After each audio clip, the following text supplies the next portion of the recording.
Next up, we have Simipour, one of Generation 5's quasi-starters as part of a trio alongside Simi Sage and Simi Seer. Many players first became acquainted with it in black and white, either being gifted its pre-evolution Panpour prior to the first gym, or facing gym leader Cress's Panpour, depending on which starter they chose. As part of the Pokemon version of the three wise monkeys, we see no evil, hear no evil, and speak no evil. Simipour has its eyes closed, so it see no evil. Today we'll be examining how evil or not Simipour was in the competitive scene. And so, we ask, how good was Simipour actually?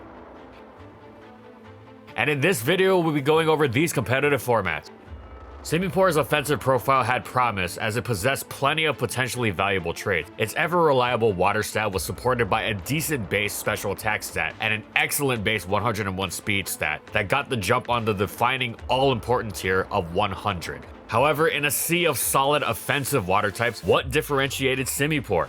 Access to a terrific boosting move in Nasty Plot, that's what. Doubling the power of its already strong Hydro Pumps in conjunction with its great speed gave it great game-ending potential. That's not all either. Simipour had two excellent abilities, which both synergized perfectly with Substitute, an already excellent move on offensive Pokemon. First, Gluttony allowed it to eat a Pinch Berry at 50% health, which gave it a ton of flexibility in potentially making use of Pataya or Select Blackberries. Second, it could opt for the always excellent Torrent, allowing for another potential boost that make its water stab nearly impossible to withstand. Sadly, Simipour struggled to make the most of this offensive potential. First off, Torrent and Nasty Plot couldn't be used on the same set. Second, even if the combination had been compatible, Simipour had some other significant issues, namely that it was both immensely frail and that it wasn't that strong without a boost. The former meant that it both struggled to find opportunities to hit the field, while the latter meant that even when it did manage to hit the field, it struggled to force enough Pokemon out with enough assurance that it would safely be able to set up the Nasty Plot it needed to really start dropping things. Life Orb as its item helped in terms of power, though its recoil exacerbated Simipour's non-existent bulk. All in all, Simipour was an inconsistent, high-risk, medium-reward choice, not the type of Pokemon you'll want to rely on too much. It tumbled through the tiering rung, finally settling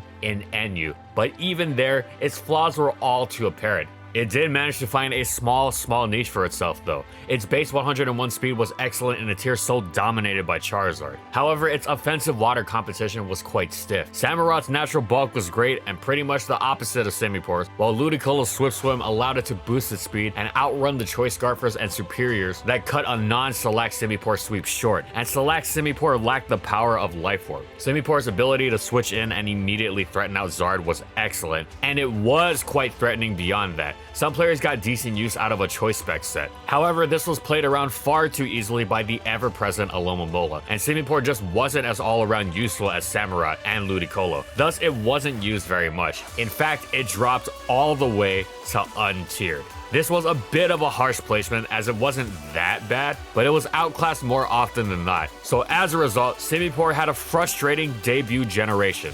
Generation 6 brought about a new lowest tier, and thank Arceus for that, as Simipour would have stood nary a chance in the new, stronger NU. Exceedingly well suited to the environment of the PU metagame, Simipour thrived, as it was far more instantly threatening than it had been in the previous generation, thanks to the lower stats across the board in PU.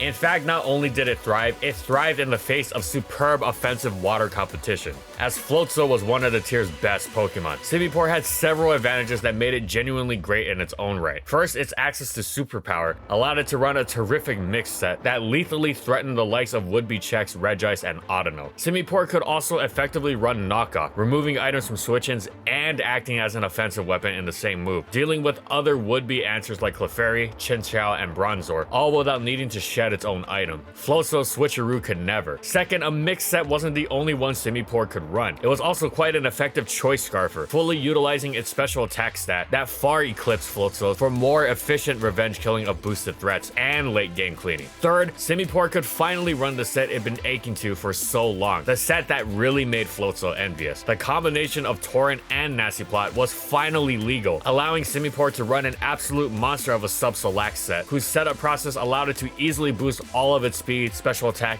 and water stat. It was one of the tier's scariest threats, a nearly unrivaled game-ending sweeper. Simipour was a great, consistent performer, even if you knew what set it was running, but the fact that you didn't, at least not right away, made it even scarier. By the time you figured out what set it was running, you might have lost the Pokemon, or in the case of the sub-select set, the game outright. Simipour's variety in sets and excellence in execution of those sets established it as a great PU Pokemon, capable of fitting effectively onto many a team. Funnily enough, it was technically untiered because of low usage, but in this case, its tiering status was outright deceptive, not just misleading. And so Simipour thoroughly redeemed itself in Generation 6.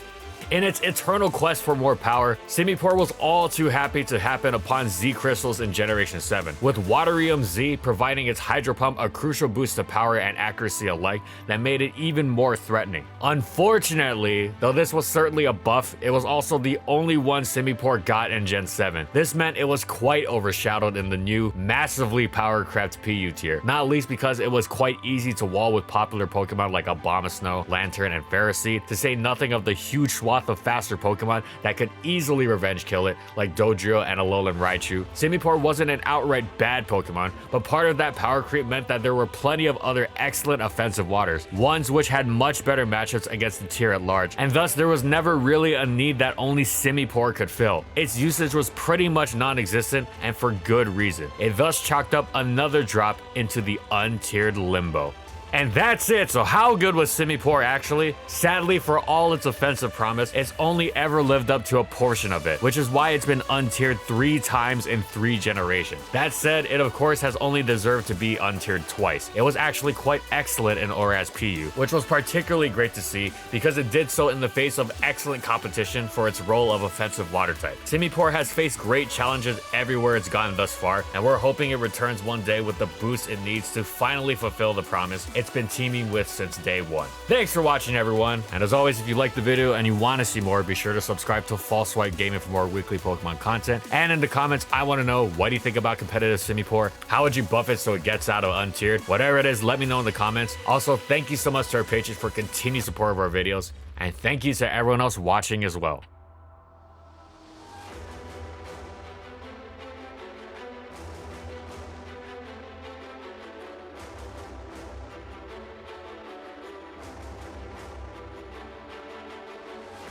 And follow my crew on these social media platforms. And that's all I got. See you next time, everyone.